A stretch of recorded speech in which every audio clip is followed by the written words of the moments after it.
Boa noite, pessoal! Estamos de volta com mais um Papo Kasher, Lechaim, Rabino Dani Ashkenazi. E hoje nós vamos falar, Rabino Dani Ashkenazi, como lidar com as perdas da vida. Tema triste, hein? Esse não é simples, mas Rabino Dani 4.0 vai trazer aqui como lidar com esse tema complexo, que são as perdas, Rabino Dani. Sempre com agradecimento a BSR Coworking, a Avenida Angélica 321, 11º andar, que nos cede os seus estúdios para a gente fazer nossos podcasts. Eu sou o Renato e hoje nós vamos falar sobre como lidar com as perdas da vida, Rabino Dani. Perdas de entes queridos, perdas de emprego, perdas de amigos queridos que vão embora na vida, não morrem, mas vão embora e deixam a gente para trás. Perdas materiais, dinheiro, perdas. Vamos ver como fazer para lidar com esse tema complexo, porque geralmente isso aqui leva a gente muito para baixo. Então, explicações 4.0 do Rabino Dani, como lidar com as perdas da vida, Rabino Dani Ashkenazi. Conta pra gente. Eu gostaria, de começar com uma das passagens que consta nos livros muito antigos de moral e ética. Os livros de moral e ética diz o seguinte, uma frase muito forte. Eu vou até falar ela em hebraico para poder traduzir. Fala o seguinte: Adam doeg alibud damav. A pessoa ela se preocupa com a perda do seu dinheiro. E ela não se preocupa com a perda do tempo dela. Continua os livros falando.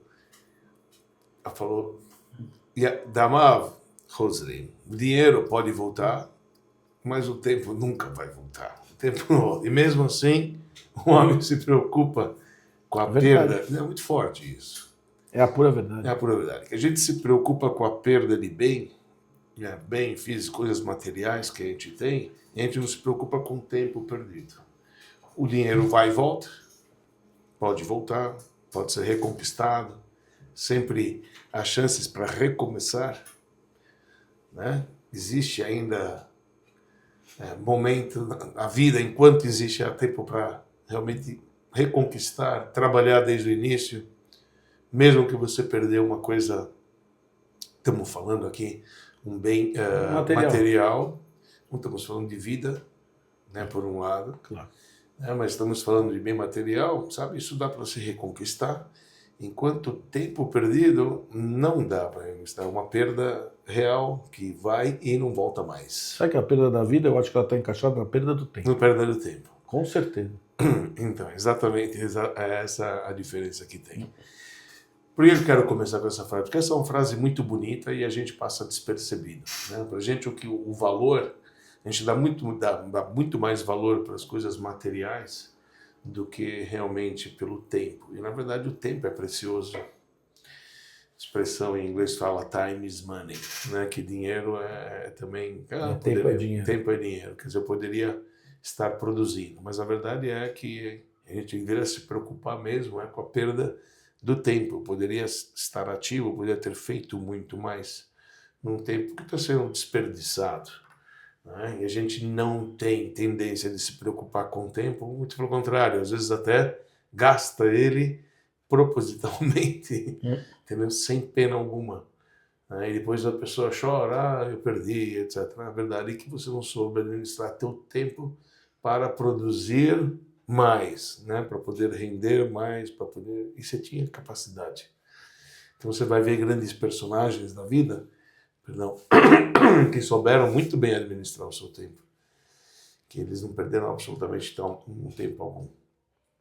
Existia um rabino chamado Rabbi Shlomo Ben Aderet. Ele era um rabino, ele era um sábio da Espanha, de Córdoba, da Espanha. E ele era um médico, teólogo, professor e tudo que você pode imaginar. Ele trabalhava para o governo e o Rebbe diz, ele escreveu vários livros e ele encontrava tempo no dia dele para passear ainda no parque, para poder andar e refletir. Então, quer dizer, mas sempre O tempo para ele era super precioso. E o que dizer do nosso Rebbe, então? Que o tempo era extremamente precioso. 44 anos de liderança, nenhum dia de férias. Né? E mesmo quando saiu, certa vez, para ver a colônia de férias das crianças, que era 3 horas de carro, na volta ele falou, ainda não quitei aquelas horas que eu perdi. Quer dizer, do dia. Mas as coisas são pessoas que tomam cuidados do... Por que eu estou falando isso? Então, vamos falar sobre perdas, assim, em geral, que a gente está falando. Por isso era importante começar com isso, que a verdadeira perda real que você tem, entendeu? Que é irreversível, é o tempo. Né? E a pessoa, ela vem para a Terra com um tempo determinado. E por isso que a perda é irreversível, ainda maior. Né? Por isso que é uma coisa que... Essa perda não deveria acontecer, porque você está gastando um tempo precioso que você vai não terminar. tem como reverter. Engraçado, Renato, quando a gente fala sobre isso, olha como que isso reverbera na lei judaica. Então você tem assim, uma pessoa que comete uma infração de um preceito proibitivo, que não deveria fazer, e ele foi lá e fez, e tem uma pessoa que deixa de fazer um preceito positivo. Qual que é pior? Por um lado, você diria, pô, o cara que transgrediu, ele é pior do que uma pessoa que deixou de fazer. Porém, olha só que interessante. Quando você transgride algo, você pode reverter a situação. Quando você deixou de fazer aquilo naquele horário, jamais você vai reverter aquela situação. Porque se era aquele momento para você fazer tal coisa, você deixou de fazer, você vai fazer amanhã. Essa energia que deixou de ser trazida naquele dia, perdeu mesmo. Não tem como retificar. Se eu fiz uma coisa ruim, se eu roubei, eu posso devolver. Entendeu? Se você transgrediu, você pode se arrepender, você pode pedir perdão e você pode voltar a uma falha cometida quando era proibitiva de não fazer. Porém, quando era algo que é ativo e você deixou de fazer, aquela energia não volta, aquele dia não vai voltar. Então, por mais que você pode se arrepender, ok, mas aquele fluxo que deveria ter vindo por conta da atuação é irreversível porque o tempo passou. Né? Então, não depositou, perdeu o depósito. Não dá para fazer 2 amanhã. Não dá para fazer amanhã. Você não pode vou retificar o preço do cinema, mas a energia daquele dia deixou. Né? Deixou. O cara deixou. Se ele está competindo uma maratona, ele não conseguiu hoje, amanhã ele vai correr, ele pode correr sozinho menos tempo, mas ele não ganhou a maratona. Sim. A maratona era ontem. É bom exemplo, o tefilim. Você põe tefilim hoje, amanhã não adianta pôr 2 vezes. Não adianta. Ainda nem pode, né? Mas não adianta pôr 2 vezes. Não, se você quiser, você pode. Mas não... quer colocar de novo, mas não vale ser acreditado daquela. Exato. Ontem deixou de ser. É importante para a gente ter essa verdadeira noção de que o judaísmo entende de verdadeira perda. Porque coisas materiais, querendo ou não, então, hoje você tem, amanhã você não tem, você sabe que você é capaz, você já foi uma vez, você pode até prosperar mais e mais e mais. A questão é que quando a gente fala sobre perda, aqui vai muito a questão da fé, que é um negócio meio complicado da gente entender. Porque a contabilidade divina que cabe a cada um, isso é muito difícil da gente entender.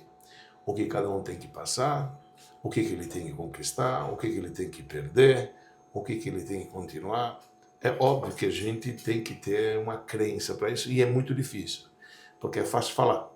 Quando a gente está no meio do jogo, quando você é o personagem... O perdedor, vai falar. Quando você é o perdedor, aí fica um negócio muito complicado de você ver, que infelizmente, de repente você deixou de ter, puxa vida, estava na tua mão e de repente vazou. Mas tudo tem um porquê. Tudo tem um porquê. Vamos saber os porquês da vida? Não, efetivamente todos os porquês você vai saber realmente. O que diz para nós a religião tem a crença que foi para o teu bem. Como é que eu vou entender que foi para o meu bem que eu perdi? É difícil. É difícil. Porém... Mas impossível, né? Mas vem aquelas famosas explicaçõezinhas que a gente diz, né? Aquela famosa... Imagina um cara que sonhou em ganhar na loteria. Ele ganhou na loteria. O dia que ele ganhou na loteria, ele foi assaltado, foi morto. Assim que ele ficou rico. Pô, ele pediu para morrer. Então, se não tivesse ganhado na loteria, ia ficar... Então, essa questão do que a gente quer, entendeu? Será que aquilo que você está querendo é para o teu bem? Então, às vezes, você está querendo uma coisa que Deus está vendo, para você não vai ser bom. Então eu não vou te dar. E se você força a barra e conseguir, eu vou te tirar. Mas é pro teu bem. E como que a gente vai enxergar essa contrariedade? A gente não tem bola de cristal. E dói mesmo. Porque é uma coisa que você conquistou, ou você ganhou, ou herdou, não faz diferença. E de repente você viu que aquilo foi embora.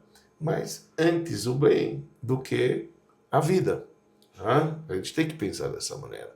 Já que a gente não sabe o paradeiro, queria levar, cabe então para nós, para viver uma vida feliz, dar um voto de confiança que Deus sabe o que está fazendo. Tem que tomar muito cuidado com isso que a gente está falando aqui. Por que tem que tomar cuidado? Porque se a pessoa ela vive com esse voto de confiança, às vezes ela não vai lutar de novo. E na verdade, às vezes não era aquele momento. Para você nesse momento não vai ser bom. Passa esse verão, esse inverno, entendeu? Porque agora para você não é agora no momento. Eram momentos depois, porque agora você não estava preparado, você precisou passar por essa queda, por esse momento de dificuldade, para depois se reerguer. Mas isso eu acho que é uma dica do que fazer quando você tem uma perda, quer dizer. Mais que você deu o voto de confiança também, você não deixar a peteca cair. Né? Isso. A gente não pode facilmente dar o braço e falar, não, assim tem que ser, acabou. Não acabou nada, estou aqui vivendo, a gente vai tentar de novo e nós vamos, mostrar que a gente é perseverante. Pode ser que no momento não era bom para a gente, mas a gente tem que entender o seguinte, eu perdi, mas devo ter ganho em algum momento que eu não consigo ver. Realmente, para mim, foi muito mal. Entendeu? Apesar de que, de repente, era para o meu bem, apesar que eu não concordo com isso. Tudo bem, a gente não precisa concordar com tudo o que o pai fala, porque a gente não tem discernimento. Crianças precisam escutar os pais, mesmo, principalmente quando os pais eles estão vendo o que vai acontecer, mas o filho não vê, ele quer o prazer dele agora no momento. Eu gosto dessa expressão, a gente acho que já falou uma vez, falou, mas não estou entendendo, eu rezo tanto para Deus, por que Deus não me atendeu? Ele ia responder para você ou não. Ele falou não, você não está ouvindo, você está querendo, ele falou não. Quem falou que ele não te escuta, quem falou que ele não te atende? Mas você falou uma coisa legal, quer dizer, ele falou não hoje, mas amanhã ele pode ser que não vai deixar, ele não vai falar não. Então vale a pena tentar? Vale a pena tentar, vale a pena conseguir, porque às vezes... A história de Moisés, quer dizer, falam que se ele rezasse mais uma vez, teria entrado, 515 vezes ele rezou, não entrou, se fosse a 516 ele teria entrado, mas Deus falou para ele, você não reza mais, agora chega, e ele falou, tá bom, então você mandou, agora chega. Agora, chega. Grave lá. Não, talvez ele nem deveria ter ouvido. Ele falou, vou usar mais uma. Agora que ele falou, não vou. Igual a Eva, a história da Eva, que não era para comer, mas era para comer. Ele vai falar, não é para rezar, agora eu vou rezar. Mas Deus, quando chegou e falou para ele sério, falou, para, por aí, até aqui, porque tem várias razões aí. De Moisés ele tinha que ficar com a geração dele, a geração dele não entrou, era uma nova geração que estava entrando. Uma explicação agora já veio na cabeça sobre a reza, mas aí com números e letras, eu acho que é uma coisa interessante, mas só para constar, tem um sábio que viveu há 150 anos atrás no Iraque, ele se chamava Rabbi Yosef Haim de Bagdad, e ele escreveu várias obras, livros de leis, como Perguntas e Respostas de Rav Pealim, famoso Ben Ishai, o livro mais famoso dele, que é livro de leis. Os sefaradim usam muito eles, ele era um rabino sefaradi de turbante, ele usava turbante, e tinha uma voz forte em Bagdad, era uma pessoa que dava discursos assim, era uma pessoa imponente. E ele estudou muito a mística judaica, além de ser um grande exegeta, assim, um grande legislador, ele estudava muito a Kabbalah, estudou muito a Kabbalah. E numa das obras dele, chama Ben Ishai Derashot, é uma só de interpretações dos versículos. Eu gostei dessa explicação, estou comentando com você, já que a gente está falando um pouquinho de Torá, aqui é uma coisa bonita. Moisés, ele falou o seguinte lá, ele estava rezando 600, ele queria entrar lá. Então Deus falou o seguinte, amigo Ravlach, muito lá, para você, Ravlach, chega. Não fala de novo Elai para mim, várias vezes sobre isso. Não fala mais sobre isso. Basta para ti. Ele falou uma coisa muito bonita. Qual que é a diferença dos nomes dos rabinos que viviam fora de Israel e dos nomes dos rabinos que viviam dentro da terra de Israel? Então, a terminologia de um rabino da Babilônia e fora de Israel era chamado de Rav. Todo aluno, todo mestre que viveu dentro da terra de Israel é chamado de Rabi. Então agora você vai ver, às vezes, Rabi Akiva, Rabi viveu em Israel. Rav Yosef, viveu na Babilônia. Rabi Yehuda, viveu na terra de Israel. Entendeu? Rav Sheshet viveu na Babilônia, e nas cidades da Babilônia, Pumpedita, Nahardai, enfim, aquelas cidades que tinham. Então, o que acontece? O Moshe Rabbeinu, ele queria entrar na terra de Israel. Então Deus fala para ele, Rav lá, você vai ser Rav, fora de Israel. Você vai ser Rav, você não vai ser Rabi. Rabi, alto, eu não continuo falando Elai é El Yud. Não me pede o Yud de Rebbe. Não, é Rav. Para você é Rav. Você vai ficar, você não vai atravessar. Você não vai atravessar, você vai ser Rav. Você não vai ser Rabi. Não é Moshe, é Rabi. Era bem, mas não é Rabi, é Rav Moishe. Não é Rabi Moishe. Assim ele explicou assim ao mas no caso, a gente tem que tentar. A gente tem que tentar. A gente não pode realmente entrar naquela, isso aqui, tá bom, não é. Aprende-se de Moshe Rabbeinu que ele tenta. A gente tem que persistir. Nós temos que persistir em pedir. Ou temos que persistir em tentar de novo. Porque às vezes não era aquele momento. Ou você teve que passar um período de tempo para poder alcançar lá. Para poder realmente chegar no momento exato onde a partir dali você vai prosperar. Então a gente não deve give up. A gente não deve nunca abandonar. Acho que o problema da perda maior é que o cara teve, né? Ele teve e perdeu. Mas não é... Se você nunca teve e pede, então pode ser que é pro teu bem, você vai continuar pedindo, tentando. Mas quando você teve e perdeu, aí eu acho que é mais difícil, porque você teve, né? Você conseguiu em algum momento. Então, eu posso de novo. Sabe, se você já conquistou algo, que foi através do teu trabalho árduo, se foi herança, você perdeu, tá bom, você não fazer o quê? Você herdou.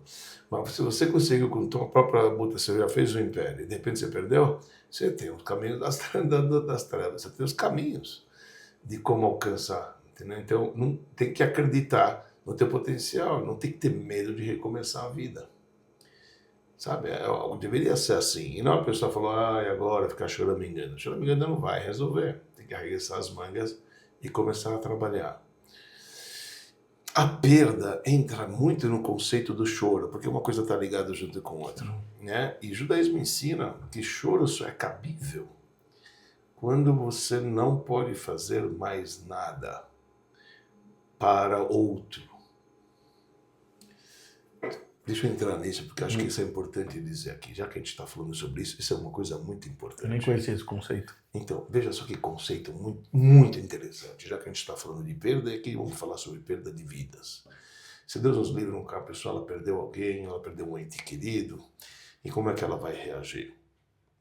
Então, sabe como é que a pessoa ela tem que reagir por isso? Então, a lei diz 3 dias para choro, 7 dias para consolo. Tem um período do choro, outro período do consolo. Deixa eu falar para você quando que é cabível a pessoa ela chorar dentro do judaísmo. Tem uma serradura, ela é muito bonita, que a Bíblia explica da diferença que tem e quando que cabe pelo judaísmo, corretamente, obviamente, quando que cabe lágrimas. Olha que bonito. A situação é a seguinte. José não via seu irmão caçula, os filhos de Jacó, está falando das 12 tribos. Ele havia sido vendido pelos irmãos com 17 anos. Anos se passaram, 22 anos se passaram, enfim. E de repente o irmão dele, caçula, da mesma mãe Raquel, Jacó e Raquel, teve José e Benjamim. Esse Benjamim era o filho caçula, quer dizer, era o irmão dele, que ele não via há anos. E quando eles se encontram, diz para nós o relato bíblico, que eles se encontram, eles se abraçam. Então está escrito que José chora sobre o pescoço de Benjamim e Benjamim chora sobre o pescoço de José. Assim a Bíblia conta. Então, por que ele chorou cada um no pescoço do outro? Diz para nós a Bíblia o seguinte. José viu que um dia, futuramente, iria ser destruído os 2 templos que ficariam no território de Benjamim, porque quando eles entraram em Israel, Benjamim era a tribo onde ficava responsável sobre Jerusalém. Ficava na tribo de Benjamim. O templo sagrado foi construído no território de Benjamim. Então, José viu que ia ser destruído os 2 templos de Benjamim, ele chora nos ombros de Benjamim. Benjamim chora sobre o ombro de José, porque viu que antes disso, o templo de Shiló era uma cidade que pertencia a José, ia ser destruído o templo de Shiló, então Benjamim chora sobre os ombros de José. Pergunta para ela, se cada um tem uma destruição no seu próprio terreno, você não chora por você, que você está chorando pelo outro. Lindo isso. Estou entendendo.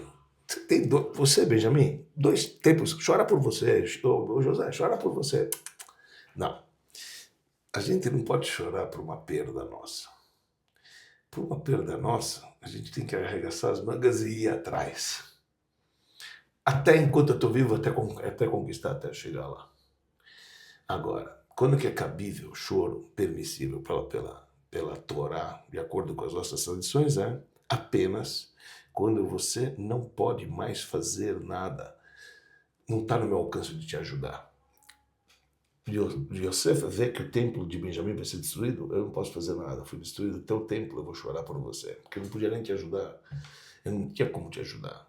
Benjamim chora sobre o templo de Yosef porque não tinha como ajudar.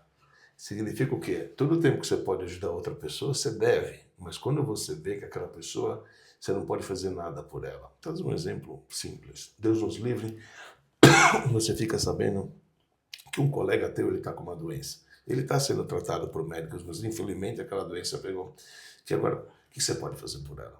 Dinheiro de tratamento ele tem, está tudo certo, ele está fazendo tudo o que pode. Você está vendo que ela está definhando. O que você faz? Você chora por ele. Aí cabe o choro, porque não há nada mais que eu possa fazer por você. Enquanto você pode fazer qualquer coisa, e principalmente com uma perda tua, você não, quem te permitiu chorar? Agora, na hora de chorar, na hora de arregaçar as mangas, é só ir atrás. Ok, perdi fato, então vamos sair para consumir. Chorar não vai me aliviar absolutamente nada da minha perda. O que vai me aliviar minha perda é eu arregaçar as mangas e sair atrás para poder conquistá-la. E se eu estou vivo e eu tenho força e energia, então é hora de chorar. É hora de arregaçar as mangas. Quando eu vejo que o outro não tem, eu não tenho acesso ao outro, acontece isso com o outro, chora. Quer dizer que o choro em perda só é cabível quando você está com as mãos atadas e você não consegue fazer mais. Isto significa o quê? Olha só. Difícil esse conceito. Esse conceito é muito difícil, mas muito bonito. Olha só, olha onde eu estou chegando. E isso, de novo, não é uma receita popular, nós estamos falando aqui o core da essência do negócio. Quando uma pessoa, você tem uma perda de um pai, Deus os livre, uma pessoa de um parente próximo, não é para ninguém, que não aconteça com ninguém, o que acontece agora? Você pode, essa pessoa que agora se desprendeu da matéria, depois de um período que viveu aqui, ele está sofrendo. Porque ele está simplesmente se despedindo do parceiro da vida. A alma estava com o corpo. Durante 40, 50, 60 anos agora está deixando. Ela vai voltar para os mundos espirituais, que é o espírito divino, e o corpo vai voltar para a terra, da onde é a origem dele, ele vai ser enterrado. Então eles estão se despedindo até a era da ressurreição dos mortos, pós-era messiânica, quando o corpo vai reviver, conforme a crença judaica. Mas até então eles vão se despedir. É doloroso. Eu me despedi de um amigo que, eu estava com ele, deitei com ele toda a minha vida, estava dentro dele toda a minha vida. De repente a gente vai se despedir. É muito duro. Para uma alma desprender do corpo é algo doloroso para ela. E ela realmente chora por isso. Então o judaísmo diz o seguinte: você, parente querido, que perdeu alguém, você está chorando porque ele sofre. Você não pode fazer mais nada por ele, então você tem que chorar pela dor dele. Por outro lado, o que você pode fazer por ele? Eu vou dar livros em homenagem a ele, vou fazer oração, pessoas vão fazer bênçãos, tudo em homenagem a ele. Você não vai ficar parado. Eu vou fazer o que eu tenho no meu esforço para poder causar uma elevação da alma dele. Mas eu choro pela perda dele, pelo choro, pelo dor dele. E esse é um conceito, Renato, muito interessante. Se você entendeu o conceito, é o seguinte: chorar de verdade por alguém que parte é quando você sente a dor dele, não a sua. E normalmente a pessoa é exatamente o Não, contrário. 100% o contrário. Eu choro Acho que ninguém chora por isso. Não, a gente chora porque a gente ficou Porque a sem gente ele. perdeu. A gente perdeu. E na verdade, ele está voltando, para ele é doloroso. Não há que eu possa fazer, porque chegou o momento dele se desprender. Agora ele vai passar um período de sofrimento por conta desse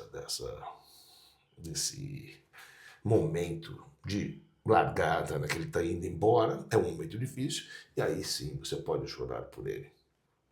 É muito forte esse conceito. Mas essa dor que ele sofre também não é uma dor eterna, né? É uma dor que tem um período, né? Claro, então por isso que é 3, 7, 11, então são períodos, não, 3, 7, 30, 11, aí depois pronto, ele se desprende, gradativamente ele vai se desprendendo da matéria para entrar numa nova realidade. É difícil, porque de repente a alma sai do corpo e ela fala, calma aí, eu estou vendo, estou enxergando, eles não estão me vendo, imagina o desespero.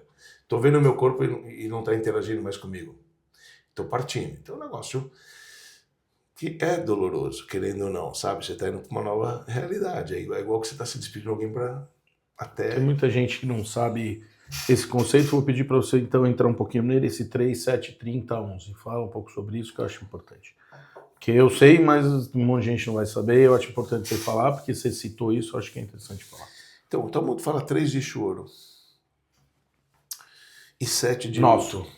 Nosso. Isso. 3 de choro nosso. 3 de choro nosso e 7 de luto nosso. Então, não sabe dizer assim, quando a alma ela se desprende do corpo, então, não sei se eu trago, deixa eu trazer o versículo, porque eu acho que isso é uma Pode, fica à vontade. Qualquer coisa que explique. As pessoas entenderem o que você falou. Tem um versículo, eu vou explicar esse versículo simples e depois eu vou explicar esse versículo conforme a mística judaica, para poder entender ele. Mas ver, até bom para poder ver como é que a visão 4.0. Isso, exato. Porque a explicação simples está sendo o seguinte. Tem uma porção da Bíblia que fala sobre a morte de Sara, e aí é contado em detalhes sobre a morte de Sara. Curioso que a morte de Sara, o nome da porção é a vida de Sara. Como é que fala? A vida de Sara, o primeiro versículo fala que ela morre. Falou que essa é a verdadeira vida. A vida é o legado que você deixa. Então, só aí já é uma grande lição. Sim. Mas diz para nós o versículo seguinte. Vatamot Sara, e morreu Sara. Bekiriat Arba, uma cidade chamada Kiriat Arba, que é Hebron, em Hebron, na terra de Canaã. E veio Avraham, o marido dela, Abrão, Lispod Sara, fazer um discurso fúnebre por Sara e chorar por ela. Dependendo, simples, tradução simples.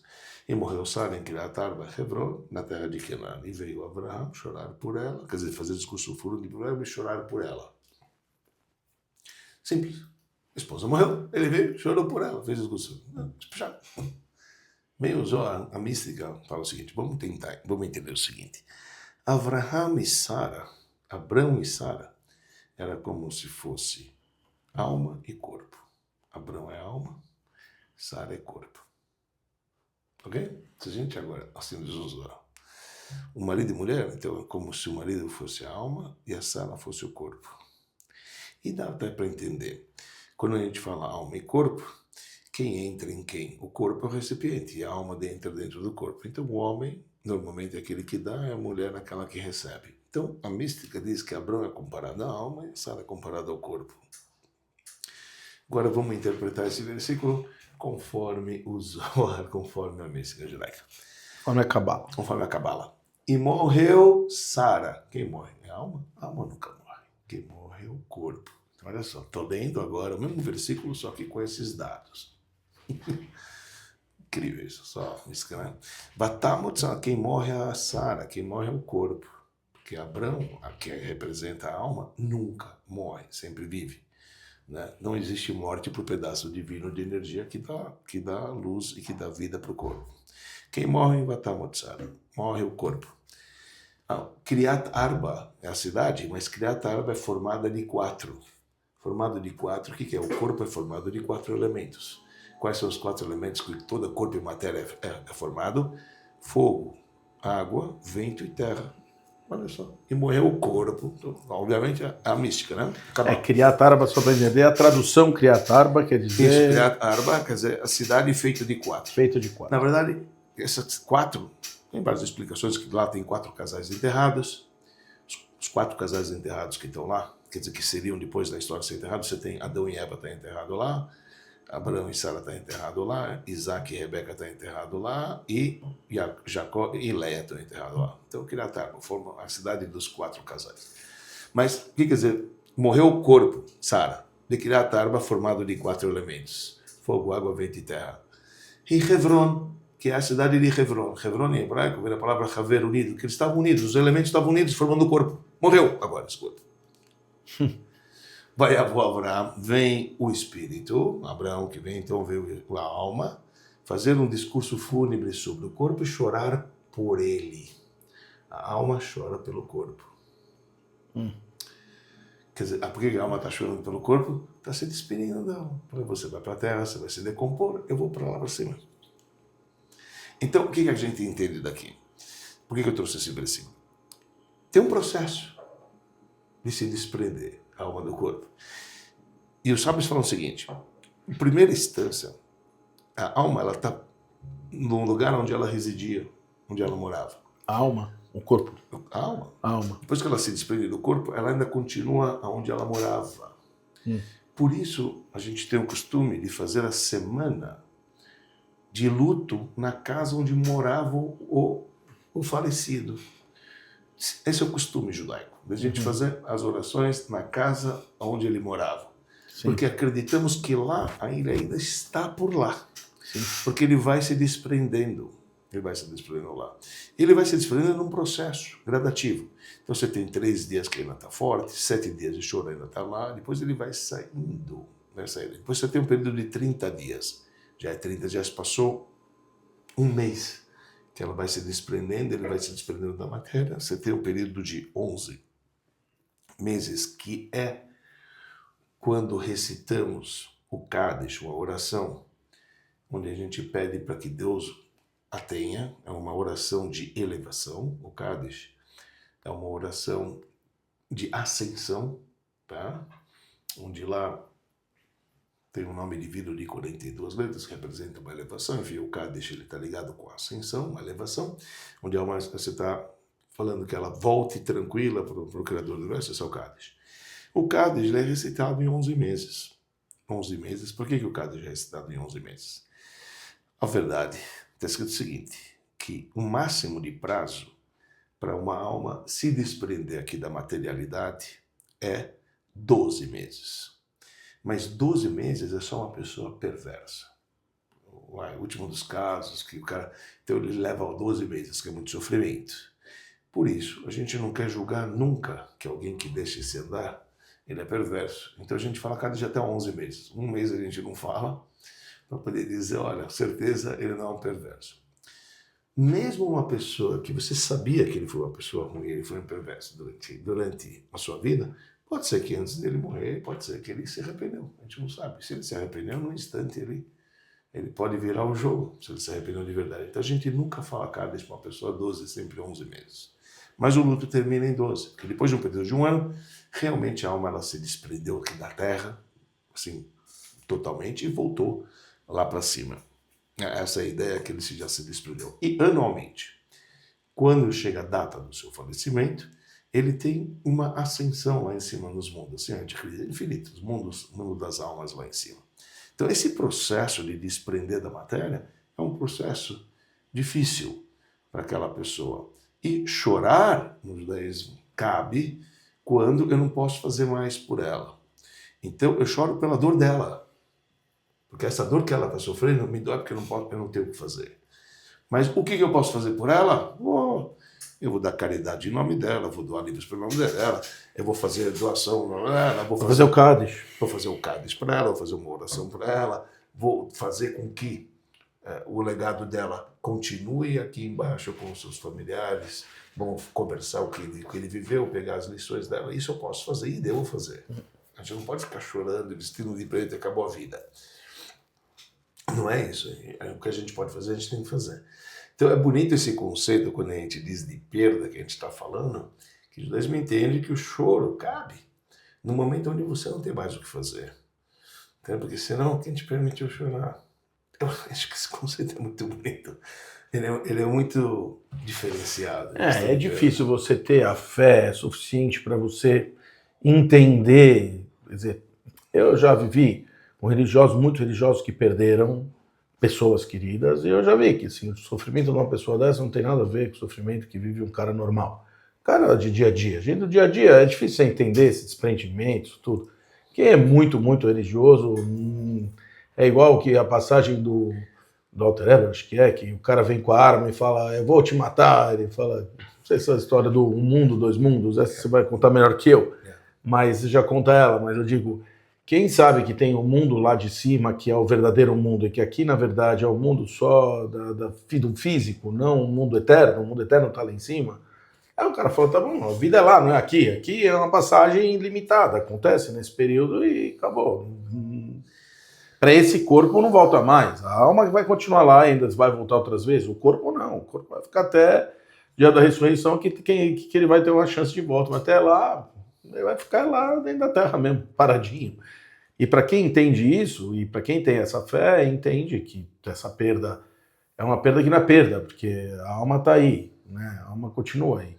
Aliás, falaram isso do nosso Rebbe. Aí, enquanto ele estava com o corpo aqui, você tinha que ir lá em Nova York. Agora você não precisa de lugar nenhum, ele está em todo lugar. Está aqui com a gente agora, está em todo lugar. Você não precisa ir no lugar. Né?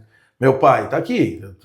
Está aqui. Teu pai está aqui. Se você chamar, ele vem. Ele está aí. Você não vai ver, você não vai tocar. Não está mais limitado num corpo físico. Isso você está querendo dizer? Isso, exato. Não está mais limitado num corpo físico. Mas essa perda que você sente da parte física, como lidar com ela, você falou, se você entender um pouco melhor o conceito, você chora por um período e depois a alma está por aí, está aqui com você, né? E tudo certo, mas é difícil, né? É ter essa fé, é difícil. E ter essa fé na hora que você perde coisas materiais, e ter essa fé na hora que você... Que mas foi pro bem, que você pode fazer de novo, difícil. Mas você sabe, essa questão que a gente está falando, que é muito delicada, então analisa bem. Por que você está sofrendo? Qual a razão da tua tristeza? Então, se você para pensar... eu não mereço, né? É sempre eu não mereço. Então, é um orgulho, sabe? Quer dizer, orgulho. Acaba você tá se olhando. Claro. Aí você fica nervoso com o cara. Por que você foi? Por que você me deixou assim? Quer dizer, de repente, upside down. Você vira um jogo e fala, opa...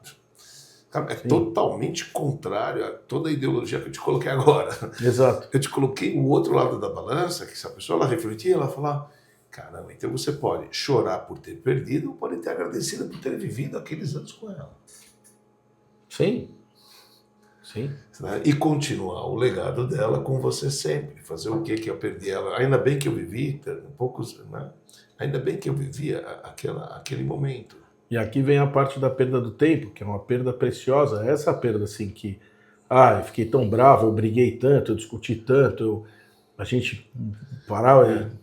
Fim da história, a hora que a gente vê isso, né? Muita gente no cemitério se arrependendo, chorando, que nem louco. Perdi... Putz, queria tanta coisa ainda, queria tanta coisa. Tem uma história muito bonitinha. Não tem mais volta, né? Não tem mais tanta coisa. Tem uma história muito bonitinha que conta que... É uma história conhecida, mas bonita, vale a pena aqui para você entender essa pegada que a gente está falando, que é importante a gente falar sobre isso, já que a gente está falando de perda, e aqui a gente está falando de perda de vida, né? Agora, você falando de perda monetária, estamos falando de perda de vida, obviamente aquilo que a gente pode falar numa hora só de papo caché. Nós temos um grande palestrante do nosso movimento Chabad, quer dizer, universalmente conhecido, que é o Rabino Manis Friedman. O Rabino Manis Friedman, ele escreveu vários livros, é um homem fantástico, é um homem extraordinário, né? E ele é convidado para falar em vários lugares. Ele não gosta de viajar, ele não gosta de avião, não gosta, sabe, não é um lugar onde ele passa dos melhores momentos. Mas, enfim, ele fez uma viagem, certa vez ele estava indo para a Argentina. O Rabino foi buscar ele lá no aeroporto. A condição era que depois ele ia direto para o hotel e do hotel ele ia descansar, porque de noite ele ia ter que palestrar. E ele já chegou meio que irritado por conta da viagem. O Rabino foi pegar ele no aeroporto, né, e falou o seguinte, olha, eu estou te levando, mas não leva mal, eu sei que eu não te comentei, tem uma mulher que ela Está super abatida. Infelizmente, ela perdeu um filho de 19 anos num acidente. Ninguém tira ela da vida. Eu queria passar um caminho para ela. Quem sabe você pode falar com ela, etc. Ele ficou possesso com essa ideia do cara, porque combina. Você está me mandando para um lugar... Eu já estava irritado. Ele falou, puxa vida, mas você podia ter me falado, não sei o quê, lá. A fazer o quê? Ele pediu, vai, tudo bem, não sei o quê. No fim, ele foi contra gosto. Ele foi na casa da mulher, quando chegou lá, viu realmente uma mulher extremamente abatida.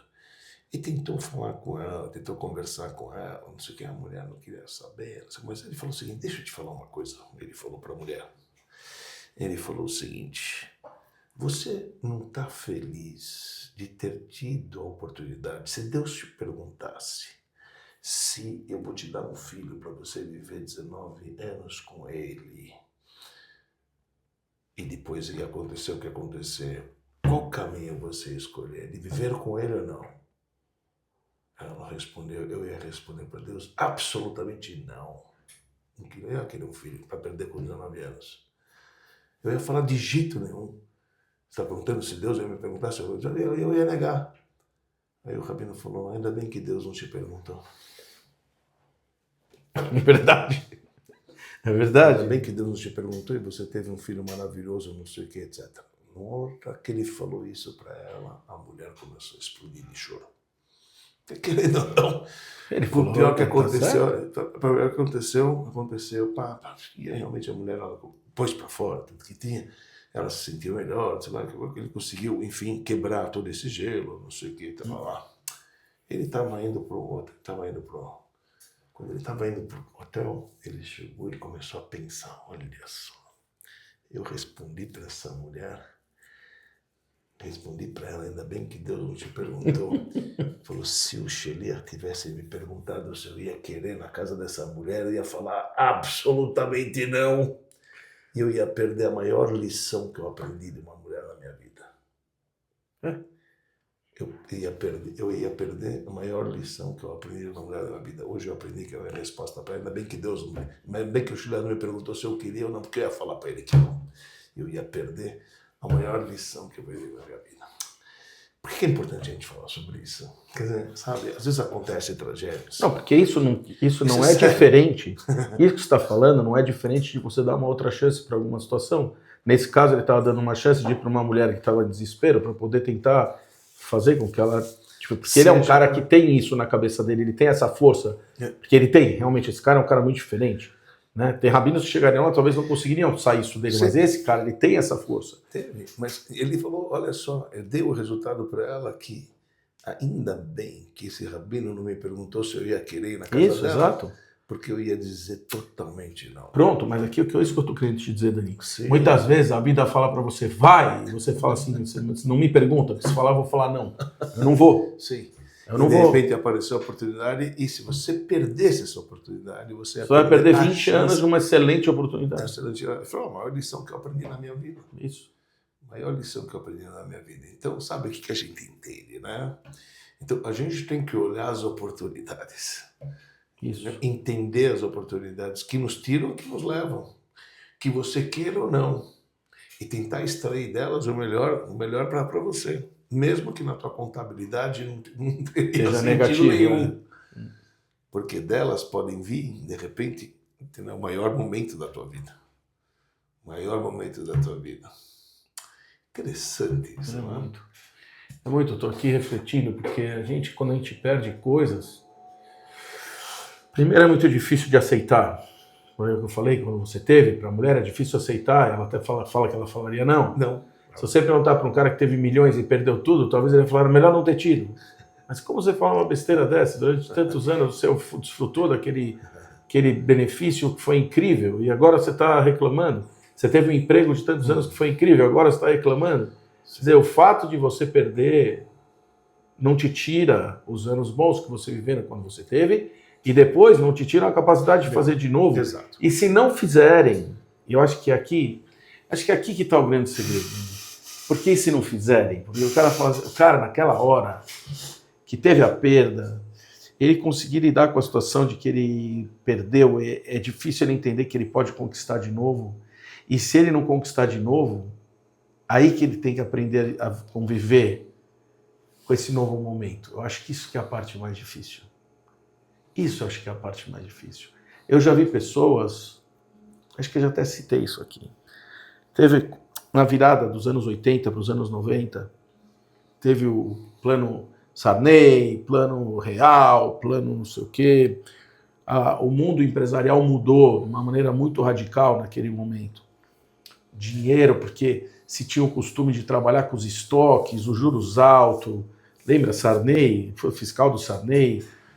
O que aconteceu? Muitos empresários naquela época não conseguiram fazer a virada. Eu vivi isso.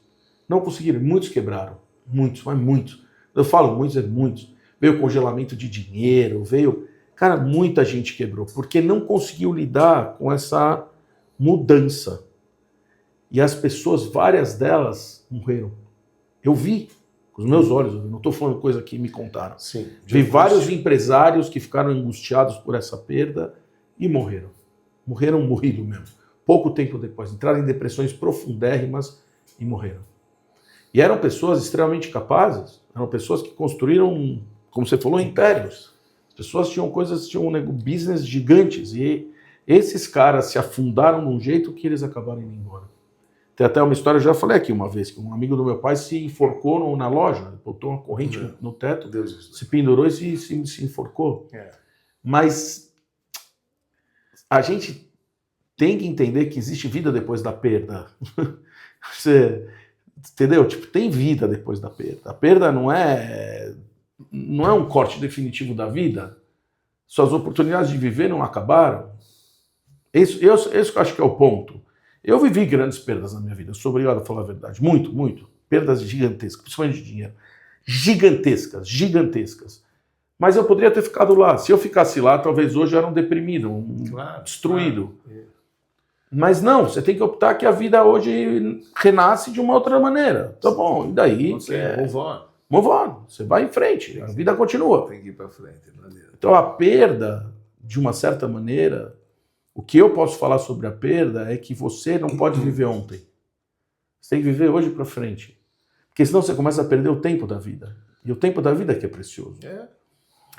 Eu vivi isso e posso falar por mim, porque eu tenho um amigo, um dos meus melhores amigos, ele fala para mim, eu não entendo como você caiu tantas vezes e levantou. Ele falou, não sei de onde você tira essa força. De verdade, não sei de onde você tira essa força. Você cai, levanta, cai, levanta, cai, levanta. Eu falo, mas o que quer que eu faça? Quer que eu fique lá caído? Eu não vou ficar lá caído. Eu vou continuar. Você levanta e a vida vai seguir em frente. O que você quer? Você quer que eu fique lá? Não. Eu contei uma história aqui também. Eu tive uma... Que isso é outra coisa. Porque a perda, às vezes, você vai entender. Teve um Tamagotchi. Eu já contei isso aqui uma vez. Bichinho virtual. Numa época teve um brinquedo que era uma loucura. Uma loucura que vendia aquele negócio naquele momento. E teve um menino israelense, um senhor israelense, que apareceu aqui no Brasil, era o único que tinha. E ele, um amigo meu, virou gerente, o Willy Dastelberg. Ele virou gerente do cara. Por quê? Porque ele era o cara que falava hebraico e português. Ele achou esse cara, o cara achou ele falava hebraico e português, o cara falou, vem ser meu gerente. Ele era de vendas na época, falou, vem, você vai cuidar para mim. Então, o Willy, ele consegui com o Willy comprar quanto eu queria. Eu falava, Willy, mais. Ele falava, tá aqui, tá reservado. Ia lá buscar. Ninguém tinha, porque só esse cara tinha. O Willy que distribuía para quem podia ter e não ter. Basicamente, eu morava em Campinas, então só eu tinha. Basicamente, só eu tinha. Fazia filas ali no shopping, tipo, dava a volta no shopping inteiro. Shopping Guatemi de Campinas, no shopping inteiro. Filas. E aí a gente ficava vendendo. Naquele mês, eu ganhei R$1 milhão. Ganhei R$1 milhão. Só que acabou. E também acabou a brincadeira. Acabou o glamour. Acabou, todo mundo já tinha. Agora também já não quero mais. E, sabe, criança, enche o saco. Fica lá, já não aguenta mais, já obrigado, acabou. Foi o momento. Eu conto essa história para um monte de gente na minha vida empresarial. Eu conto muito mesmo. Sabe por quê? Porque eu poderia estar preso lá no 1 milhão, tentando achar esse milhão de qualquer jeito. Eu estou falando em 1990. Então eu poderia ter ficado preso lá. E ficado lá, eu preciso achar o negócio do 1 milhão, né? E você não faz mais nada, porque você acha que aquilo representa a vida inteira. Mas era só aquele momento. Era um corte, era momentâneo, aquilo era ali. Aquele momento aconteceu. Por que eu falo isso? Porque se você ficar preso lá, na vitória momentânea daquele momento, que depois parece que você perdeu, então você está ferrado, porque você não tem outro bichinho virtual agora. Talvez vai ter algum momento você vai achar, mas você não pode ficar pautado que a sua vida, você ganhou R$1 milhão no mês, então agora você tem que conseguir. Não dá para conseguir, porque foi um achado, foi um momento. Então, lidar com a perda, falam hoje da resiliência, você está falando a mesma coisa no fim da história. Que você não pode, e eu acho que é aí que está a questão do tempo. Porque se você gastar o seu tempo tentando achar, tentando caçar, tentando viver aquilo que já passou, é uma perda de tempo. E aí, em vez de você ficar feliz com o que você tem, você começa a achar que tudo é pouco, que tudo não é bom, não é o suficiente, não é... E é uma mentira, porque geralmente as pessoas não estão vivendo mal ao ponto de não ter uma casa, uma comida na mesa, roupa para vestir, um carro para sair na rua. Não é isso. Porque eu faço um desafio, Dani, para muita gente. Faço desafio para muita gente. Falo, faz um favor para mim. Pensa na tua cabeça agora, no teu ciclo, no teu círculo. Ah, eu já vi. Não. No teu círculo. Todo mundo que você conhece, todo mundo pode fazer exercício. Quem quiser pode fazer exercício. Gui, pode fazer exercício. Hoje é o Gui que está com a gente fazendo a nossa produção. Todo o seu círculo, todo mundo que você conhece. Todos. Pensa, tem que puxar aquele cara aqui. Quem não tem uma cama para dormir, um teto, comida na mesa, roupa para vestir e consegue comer uma pizza uma vez por mês? Quem não tem? Quem não tem? Procura. Eu duvido que você ache um. Eu duvido que você ache um. Por quê? Porque é quase impossível a pessoa ficar sem absolutamente nada. Não sei, cara, uma vez falaram pra mim, o cara que resolveu morar na rua. Sim, mas ele que resolveu.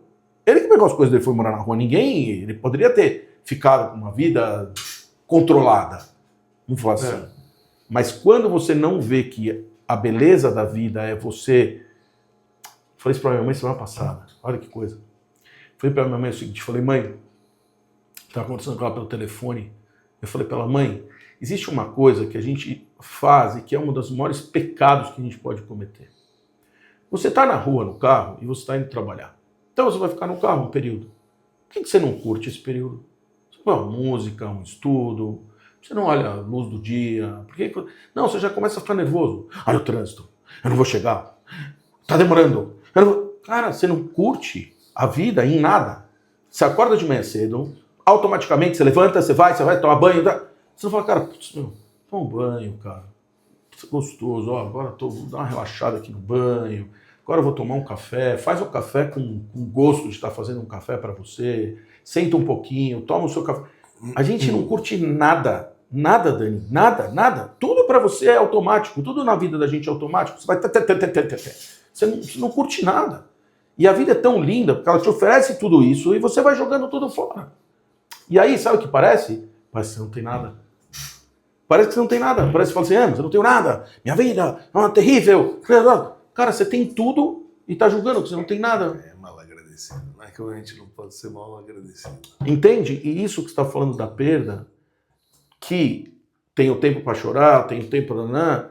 E eu posso falar pela minha experiência vivida que se você ficar lá atrás, a vida já acabou para você. Mas você está lá. Você está lá.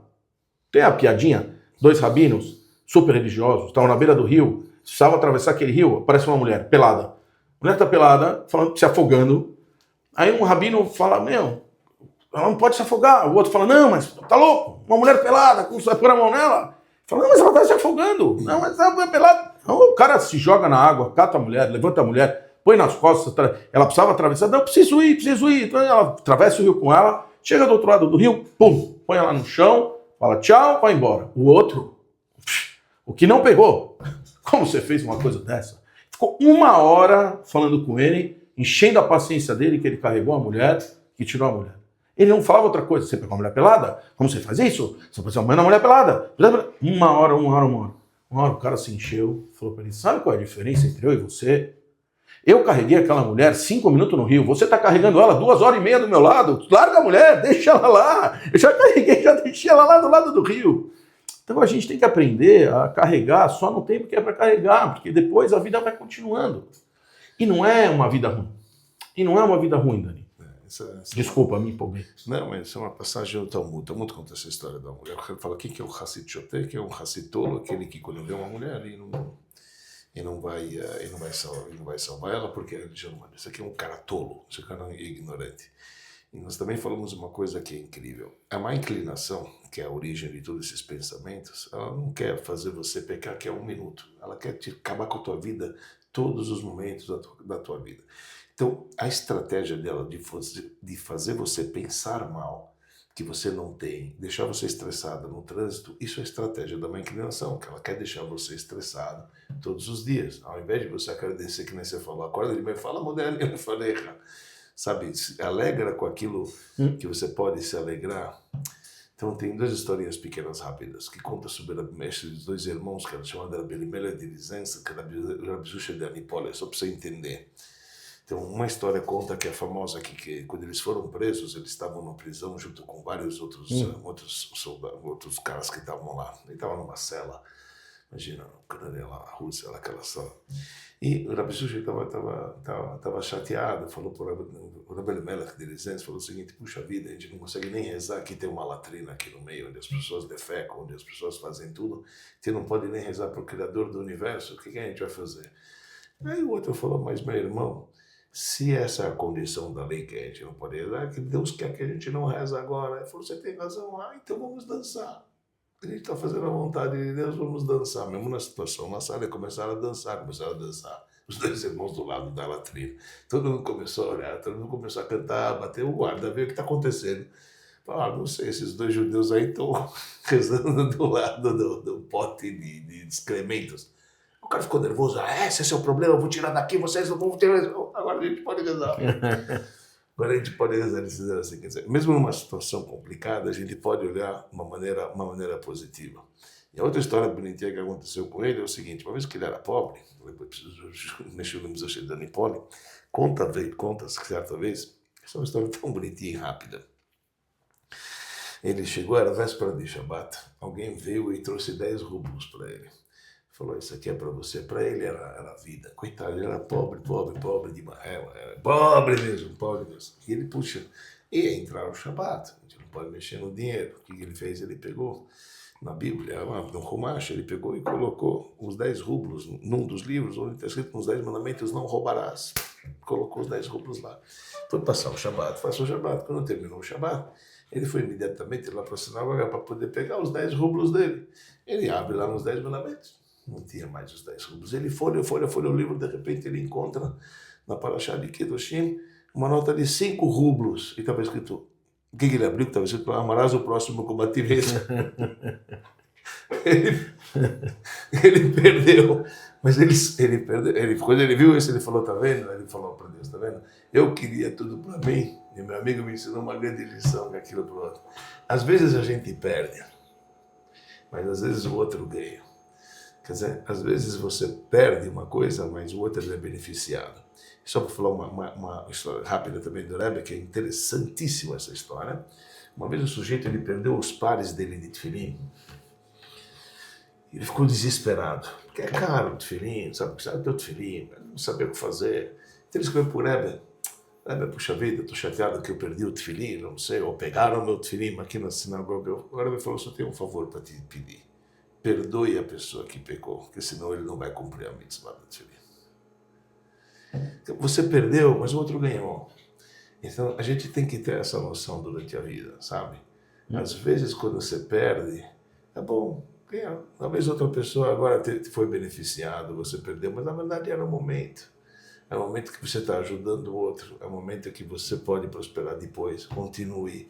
Olhe de uma maneira diferente as coisas. Não cai na tentação, na má inclinação que quer te derrubar e quer te tirar do prumo da vida. É que você vai carregar aquela perda o resto da vida com você. É isso, a perda não é o momento, a perda é os dias e as horas que você vai ficar pensando na tua perda, que esses dias e horas realmente é o que não volta. o dinheiro vai voltar se você trabalhar. Agora, se você ficar focado na perda, entendeu? Por horas e horas e horas, que é o que a má inclinação quer, essa é a verdadeira perda. Eu, uma vez, estava com um amigo que ele era muito ligado na mãe dele, mas muito, muito, muito, muito. A mãe dele faleceu. Mas ele era tipo ele, a mãe era um e carne, meu. Eu caí e a mãe faleceu. E eu cheguei lá e o cara falou, meu, não sei como eu vou viver, sabe como era eu com minha mãe, minha vida não sei o que vai ser. Ele falou, não sei, cara, de verdade, tô perdido, tô sem saber como vai ser minha vida. E eu virei para ele e falei assim, olha, se sua mãe pudesse descer aqui agora 1 minuto, aqui agora, descer 1 minuto, e ela ia te falar uma frase, porque ela vai ficar 60 segundos aqui, ela vai embora.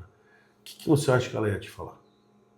Você acha que ela ia te falar para você viver mal? Ou você acha que ela ia falar pra você, que ela quer ver você feliz para você tocar sua vida em frente? O que você acha que ela ia te falar? Nesse 1 minuto que ela podia te falar alguma coisa. Ela te falar, te amo, por favor, Prospere. viva a sua vida em frente, segue feliz. Então, assim, é isso que a gente tem que entender das perdas da vida.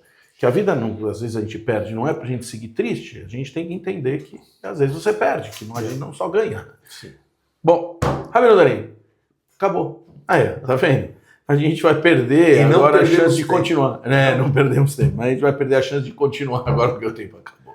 Mas ele volta semana que vem, por isso que é bom, ele nunca acaba, Rabino Dani, a gente volta de novo. Então, assim, é só deixando o nosso resuminho do programa, eu acho assim, o que você falou sobre... Eu vou deixar isso, acho que como mote desse programa. Perder, a gente perde, não pode viver na perda e tem o tempo para você sofrer por aquilo e aquilo tem que ficar para trás e você tem que seguir em frente. Ponto final. Chore, a perda acontece, seja de entes queridos, seja de dinheiro, chora, mas a vida tem que seguir em frente. Não fica lá. Você não pode ficar lá, você não pode ficar carregando aquilo por uma vida inteira. Você tem que deixar aquilo lá e aprender a levantar no dia seguinte, curtir a sua xícara de café, seu trânsito, sua vida, seus amigos, e assim a vida tem que continuar, porque a vida, porque a gente, como você falou lá no comecinho do programa, a gente não sabe qual é o propósito, a gente não sabe o que é mas tudo é pro bem. E a gente não sabe o que é, mas tudo é pro bem. É isso aí. E a gente tem que ter fé, porque é só a fé mesmo que vai poder explicar isso. Não tem outra coisa que possa explicar, a não ser a fé. Tá certo, Rabino Dani? Então é o seguinte, eu vou pedir para vocês que gostaram do programa para indicarem para os amigos. E vocês que não gostaram, indicam para os inimigos. Aí, cara, a gente vai ter bastante audiência da próxima vez e a gente sempre vai ter mais e mais audiência. Nós estamos a caminho dos 10 mil do Instagram, a caminho dos 2 mil do YouTube e a gente conta com vocês. Por favor, ajude que a gente chegue lá. A gente quer espalhar nosso conteúdo para mais e mais e mais pessoas, tá certo? Voltaremos, Rabino Dani, semana que vem, terça-feira, 8h30 da noite. Spotify, YouTube e Instagram. Não tem como falar que não achou a gente. Isso não tem como acontecer. E a gente volta. Obrigado a todos por esse dia. Obrigado. Esqueçam as perdas. Sigam em frente no seu dia a dia. Nós seguiremos por aqui, sempre com agradecimento, Rabino Dani, a BSR Cowork, não vou esquecer deles. A Avenida Angélica 321, 11º andar, que nos empresta seus estudos. E eu, Rabino Dani, semana que vem. Lechaim, Rabino Dani. Até a semana que vem.